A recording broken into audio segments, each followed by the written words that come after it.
En gros, il a pris pour toutes les organisations. Oui, évidemment. Et puis, les gars, le monsieur, il est vieux quand même. Il est très vieux. C'est bon, frérot. Il était libérable depuis 99. La justice est passée. Je ne sais pas si la dénomination de Georges Abdallah terroriste ou je ne sais pas quoi, je ne sais pas si c'est la bonne ou pas. Je vous ai déjà dit, je ne connais pas exactement les contours de l'histoire.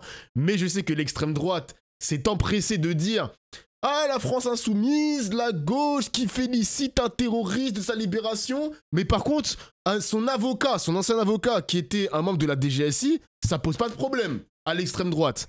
Le procès qui était un cirque, ça ne pose pas de problème à l'extrême droite. D'ailleurs, j'ai vu les mecs, Bruno Retailleau. Hein. Bruno Retailleau, il a fait un tweet. Il a fait un tweet pour l'appeler Ibrahim. Ibrahim Abdallah, terroriste. Il a invisibilisé son nom. Il s'appelle Georges, imbécile. Monsieur Retailleau, il s'appelle Georges. Il s'appelle pas Ibrahim. Il s'appelle Georges Abdallah, imbécile. Il a invisibilisé son prénom, les mecs. Est-ce que vous vous rendez compte de Bruno Retailleau? Oui, Astro, j'ai vu son tweet. J'ai vu son tweet. Je vais écouter Rachel Kahn, voir ce qu'elle va dire, là. Et il est chrétien, oui, il est chrétien. Il est chrétien. Monsieur Retailleau a oublié qu'il y a des Libanais chrétiens. Il voulait l'islamiser, carrément. Est-ce que vous vous rendez compte, les gars, du niveau, genre, du niveau? Du niveau, frère. Et ces mecs-là vont... Ces mecs qui écoutent des Darmanin, des Retailleau, des Bardella, etc., ces mecs-là ont le droit de vote. Ils ont le droit de vote, genre. Et ils vont voter en 2027. Putain. Avant ce moment, je l'évoquais avec cette communication d'Emmanuel Macron. Georges Abdallah, donc, a été libéré de nos prisons françaises, de notre prison française. Et qu'a-t-il fait à peine arrivé chez lui au Liban? Eh bien, il a apporté son soutien. On voit ça sur ces images. Il a été d'abord accueilli comme un héros. Et devinez, évidemment, il a apporté son soutien à la Palestine, Rachel Kahn, sans aucune surprise. Bah, c'est normal, non? Et voilà, donc là en fait, on se retrouve avec un ancien détenu qui a perpétré des actes terroristes, qui a le même positionnement finalement que notre président de la République. Donc ça crée un véritable problème, cette conjugaison des temps et des espaces. Derrière, en fait, la problématique, c'est que philosophiquement, évidemment, deux peuples, deux États, on se gargarise de ce deux peuples, deux États depuis des années et des années. On voit très bien que ça ne fonctionne pas. Qu'en plus, il y a ce territoire qui est comme du gruyère, etc. Avec quelle autorité? D'un côté le Fatah, de l'autre côté le Hamas. Donc c'est-à-dire que avec les corruptions qu'on connaît, donc il y a tellement de conditions. Ce que je reproche aujourd'hui au président de la République, c'est d'avoir voulu faire cette déclaration de manière symbolique et de remettre ce sujet-là dans un temps qui n'est pas le bon tempo du tout et de fragiliser Israël et l'ensemble des Juifs du monde. Et là, évidemment, cette libération, elle donne du grain à moudre aussi parce que ces mecs-là seront jamais contents, les gars. Peu importe les angles, hein, ils vont toujours trouver quelque chose à dire sur ces mecs-là. Hein. C'est vraiment grave. Hein. C'est vraiment grave. Évidemment que le mec va soutenir la Palestine. Il va pas venir sur le territoire libanais en criant « Vive Israël !» ou « Merci Israël d'avoir tué des civils libanais aussi ». Genre, c'est fou quand même à quel point les gens sont déconnectés sur ces news quand même. Hein. C'est quoi cet édito de merde, vraiment, Rachel Kahn? On en est là maintenant? C'est quoi cette catastrophe, bordel?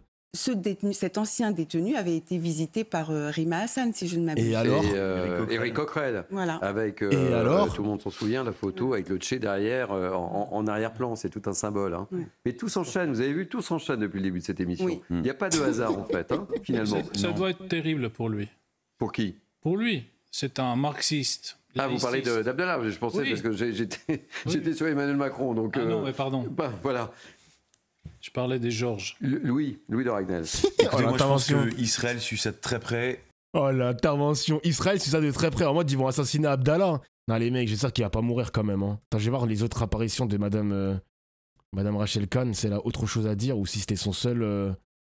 Ah, j'ai vu ça aussi, les mecs. Putain, mais là, on est vraiment dans une actualité dense. Hein. Le truc de Vueling. J'ai appris qu'il y avait des enfants juifs qui ont foutu le bordel à l'intérieur d'un avion. Et ils ont été débarqués par un pilote et ses membres d'équipage. Ensuite, la Guardia Civile est intervenue menotter une dame C'était assez musclé quand même. Et j'ai vu que Vueling, ils ont fait un communiqué pour dire qu'ils ont foutu le bordel, c'était n'importe quoi, ils ont chanté, ils ont touché les masques à oxygène, ils ont manipulé des trucs par-ci par-là. Wesh, c'est quoi ces perturbateurs? C'est quoi ces perturbateurs? Et puis déjà, c'est pas des enfants, c'est des adolescents. Parce que oui, infantiliser des adolescents, c'est vraiment n'importe quoi, genre. C'est n'importe quoi. Ils ont 15, je crois qu'ils avaient entre 13 et 16 ans, mais ils ont dit des enfants, genre. En mode, ils avaient 10 ans, 9 ans, 8 ans. Eh, ça y est. Eh, la réécriture du récit, c'est n'importe quoi, hein, c'est n'importe quoi. Violente, pour ne pas dire davantage, et à commencer par leur monitrice, âgée de 21 ans. Les réactions sont nombreuses. Hein. Là maintenant, il y a un mec qui a raison sur le chat. Il faut condamner les parents ou pas? On fait quoi? Non, mais il faut m'expliquer le chat, parce que l'extrême droite qui passe leur temps à dire qu'il faut aller condamner les parents des racailles, les émeutiers, il faut condamner les parents, couper la CAF, etc. Mais là, on fait quoi des petits enfants juifs, là? On fait quoi des parents? On les sanctionne ou c'est comment, là? C'est deux poids de mesure. Faut m'expliquer, hein? On va découvrir dans quelques instants, parce qu'il y a un nouveau communiqué de la compagnie aérienne Vueling qui, pour le peu que j'ai eu le temps de lire, persiste et signe. On va vous la montrer. Mais d'abord, rappel des faits et les nouvelles réactions avec Florent Doré, Régine Delfour, François Stitchevich et Laura Lestrade.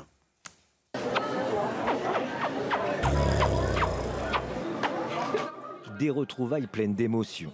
Accueillis par leurs proches à leur arrivée, ces enfants de confession juive viennent de vivre un retour de colonie de vacances particulièrement éprouvant. Alors qu'ils doivent prendre un vol pour Paris depuis Valence en Espagne, le retour vire au cauchemar. Au moment où on s'est installé dans l'avion, un de mes amis a dit un mot en hébreu. Il y a le personnel de bord qui sont venus le voir en lui disant donc s'ils recommençaient à parler aussi fort, ils allaient appeler les forces de l'ordre pour nous sortir de l'avion. Bah, normal. 5 minutes après, on a vu une équipe de la Guardia Civile rentrer dans l'avion. Donc ils sont directement allés parler à la directrice de la colonie. Là, il y a un membre de la Guardia Civile qui nous a dit qu'il avait été mis au courant. Dis le mot, quel mot? Attendez les gars, vous êtes au courant du mot ou pas le chat? Quel mot, frérot? Attendez les gars, vous êtes au courant de qu'est-ce qui se passe? Tiens, quoi? Qu'est-ce qu'il y a? Vous avez les données?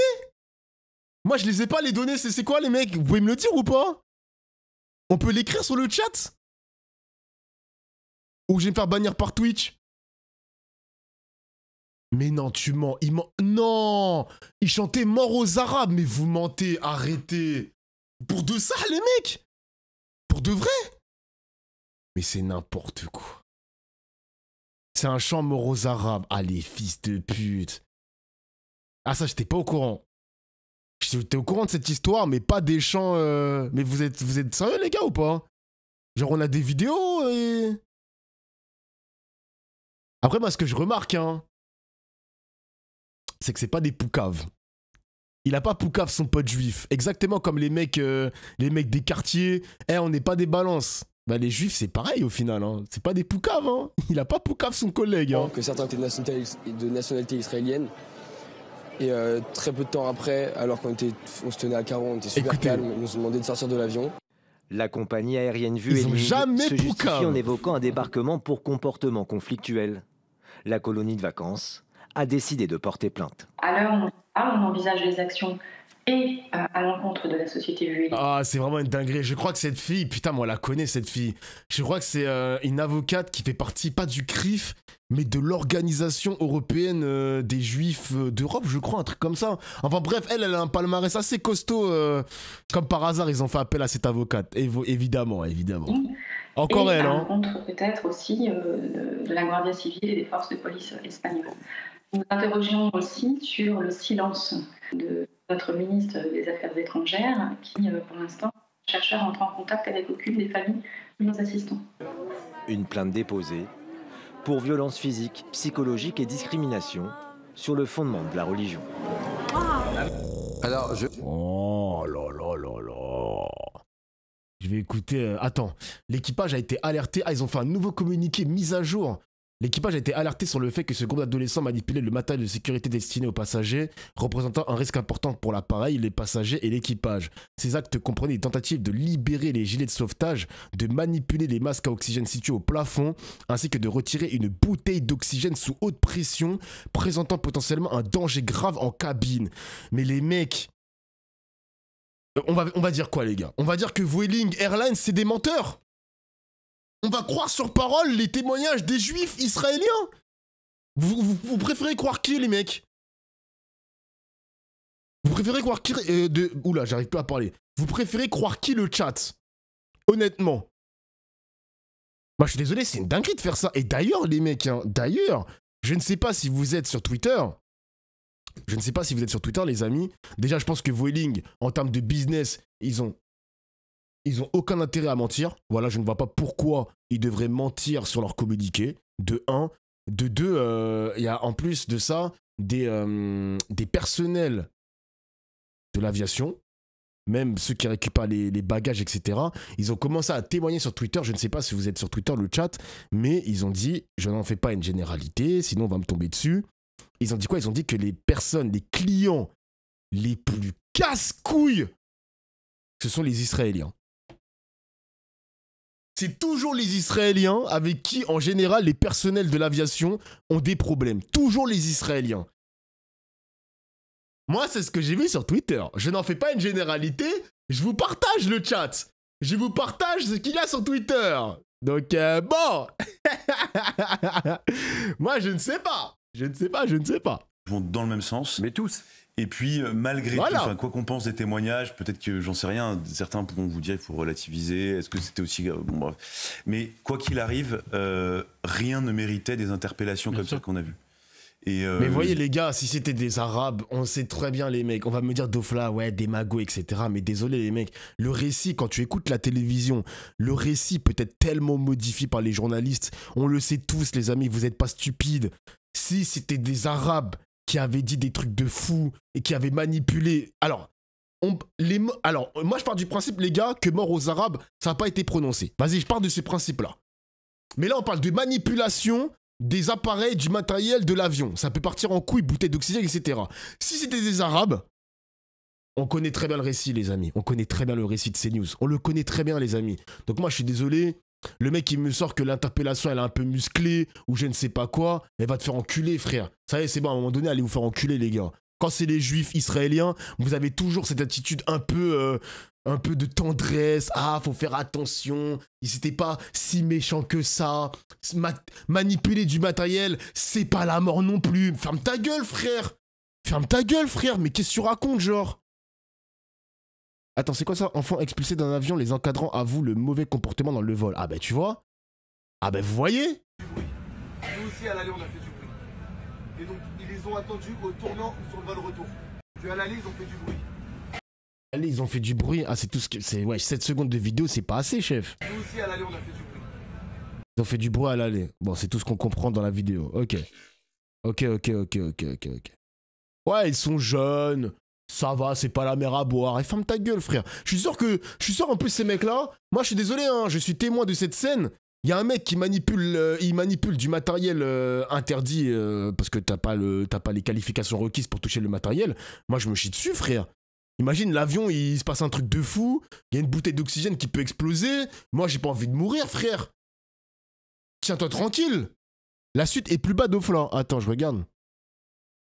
Littéralement, tiens-toi tranquille, ferme ta gueule. On a payé nos billets d'avion qui coûtent assez cher. Moi, je veux pas mourir à cause de mecs qui font n'importe quoi, genre. La suite est en bas.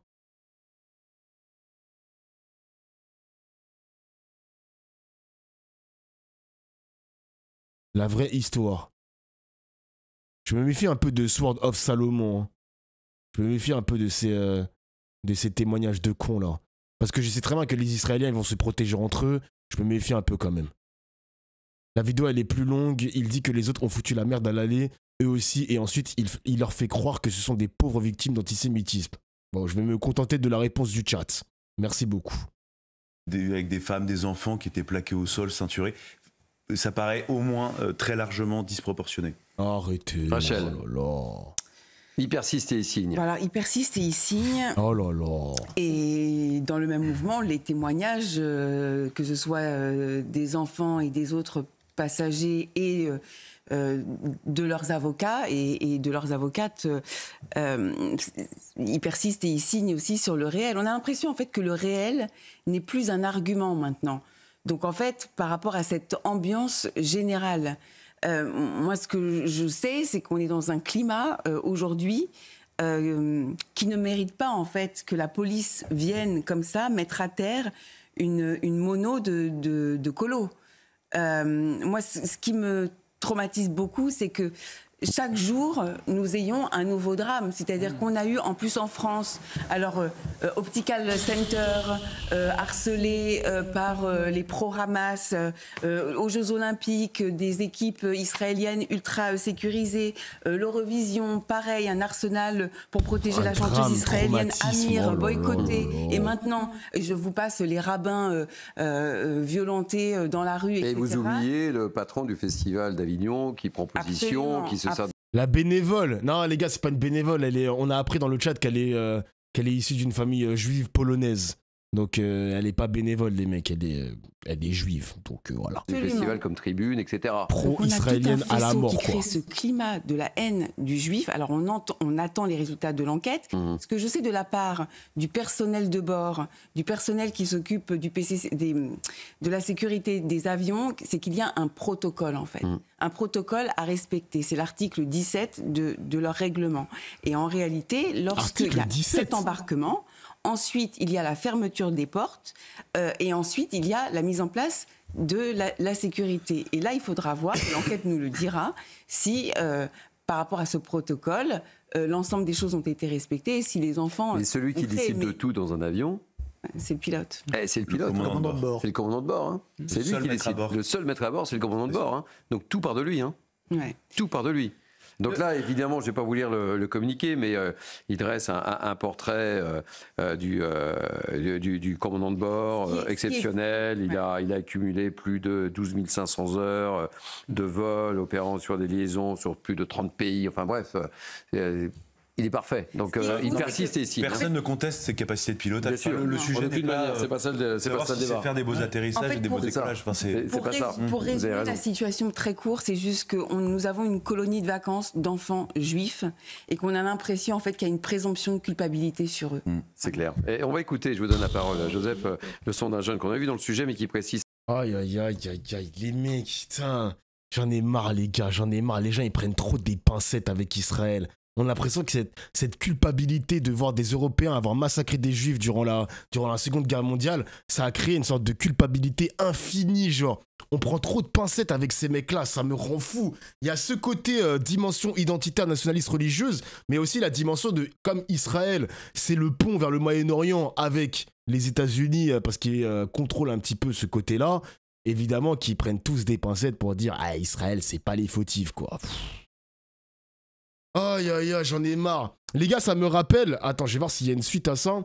Ça me rappelle le... Bon, ça, on avait déjà écouté. Ça me rappelle le oui de Aymeric Caron. On va en parler, les gars, parce que vous avez vu sur Twitter, on va écouter encore les derniers propos de Rachel Kahn, et ensuite, on va retourner sur Aymeric Caron, qui m'a répondu d'ailleurs sur Twitter en DM.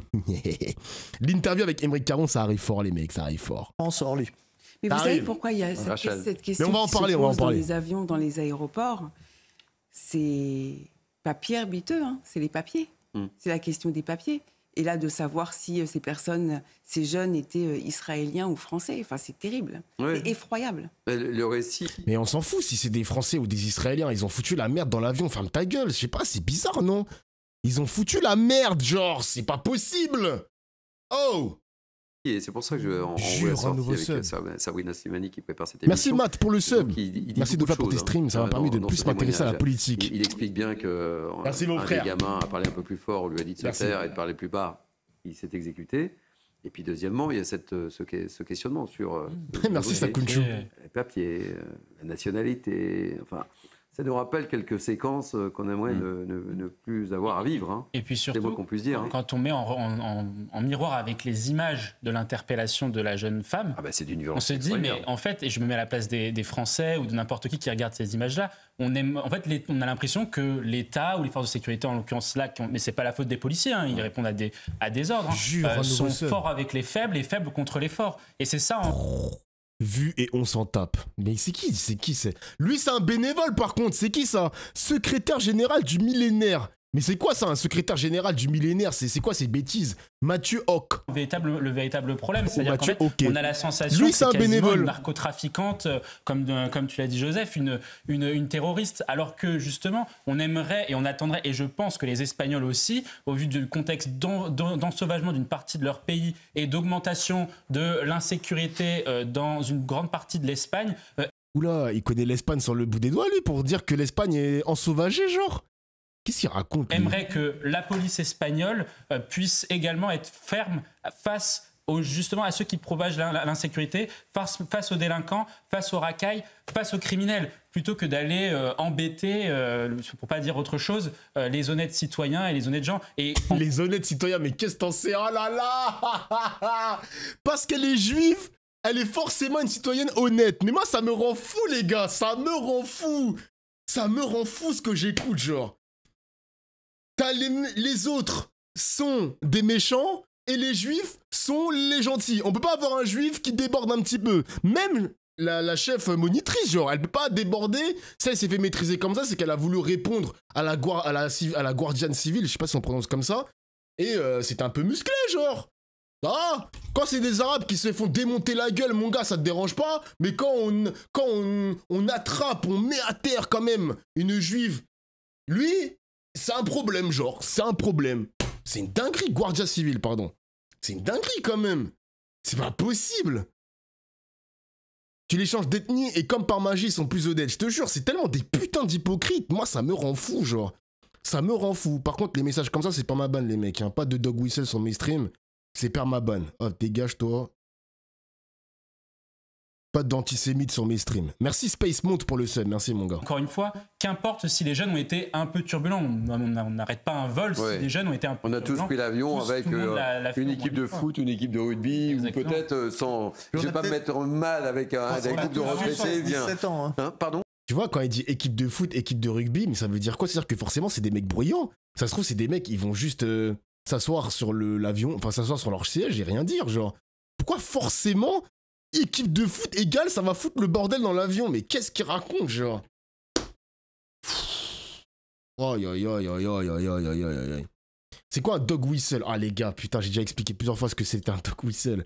Un dog whistle, c'est des symboles, c'est des messages cachés antisémites. Comme par exemple des signes, des tatouages nazis qui se réfèrent à l'antisémitisme. Et pareil pour les dragons célestes, c'est de l'antisémitisme aussi, les gars. Tapez sur internet dog whistle, les mecs. Comme ça, vous allez apprendre quelque chose aujourd'hui. C'est pas que antisémite, je suis d'accord, ce n'est pas que antisémite. C'est des symboles où, voilà, c'est des symboles négatifs, quoi. C'est un message caché. Voilà. Mais là, je parlais d'antisémitisme parce qu'on est littéralement dans le sujet, quoi. On a tous eu 16-17 ans. Oui, bien sûr, bien sûr. C'est un point commun, oui. Oui, c'est un point commun. Oui, c'est un point commun, mais le temps passe vite, faut en profiter, je vous dis ça. Guil, oui, très rapidement. Je vais voir s'il y a d'autres prises de parole de Rachel Kahn ou pas. Ouais. Ok, ok. Parce que moi, j'ai pas envie d'écouter les autres PNJ, là. Ouais, faire quelque chose de très, très, très mauvais. Pour dire quoi? Pour dire génocidaire. C'est-à-dire qu'au nom de cette notion de génocidaire, eh bien, on peut tous se permettre, et notamment de plaquer cette jeune femme à terre de 21 ans et de virer 50 enfants juifs d'un avion. Et ce qui est terrible, c'est qu'il y a une espèce de libération des choses aujourd'hui. Exactement. Et sans ces réflexes de pas d'amalgame, il faut faire la part des choses, etc. Là, rien. Oui, mais sauf Ils sont tous pareils. Et ça fait très longtemps que... Ils nous font chier, et là, on va régler leur compte. Oui, mais sauf qu'il n'y a pas de génocide, alors que le 11 septembre, il y a eu un attentat colossal. Sauf que là, il n'y a pas de génocide. Voilà. Non, mais je ne parle pas de ça. Oui, mais... Il y a un prétexte, là. Je pense qu'on n'arrive pas à pardonner la Shoah aux Juifs. Ça, c'est vrai. Les amis, c'est la fin de cette...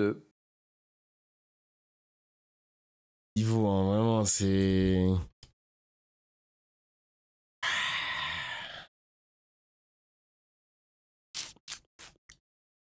Waouh. Est-ce qu'on a le droit à 13-12 sur ton chat? Oui. 13-12 est autorisé sur mon chat parce que j'aime pas la police. Et c'est moi qui décide. C'est bon ou pas? Non, parce que je vois tes messages de merde. Hein. Je vois que tu es un hate watcher qui n'a rien à faire sur mon stream. Oui, 13-12 est autorisé sur mon stream. C'est bon ou pas? Est-ce qu'on peut ban IRL ces crevures de CNews? Non mais les mecs, constatez vous-même les gars. Franchement, j'ai rien à dire. Hein. Vous faites le travail à ma place, les mecs. Même vous, ça... Je sais même pas quoi vous dire, les gars.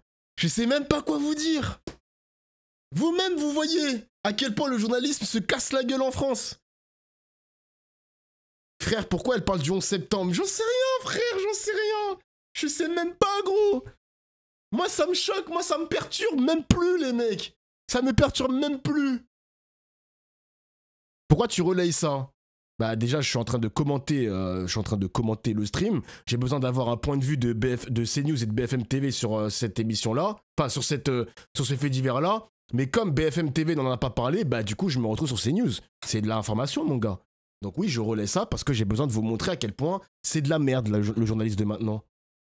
Mais on sait qu'ils vont être biaisés. Oui, et alors? Bon, frérot, qu'est-ce qui se passe, genre? Tu veux prendre ma place sur ma chaise ou pas, genre? C'est une dinguerie. On va encore remettre en cause ma manière de streamer. Ah, ça y est, cousin, Django. Ça y est, chef, ça y est. C'est une dinguerie. Merci pour l'explication. Ah, tranquillement. Wesh, calme. Mais à chaque fois, tu parles de la même chose, Django. T'es pas la première personne à dire ça. C'est une dinguerie. Je le dis avec calme, hein, mais à un moment donné, ça va me casser les couilles. Genre, c'est tout le temps les mêmes... En plus, ce qui me fait chier, c'est que c'est tout le temps les mêmes commentaires des mêmes viewers qui me suivent depuis des années et des années et des années. C'est triste d'en arriver là, wesh.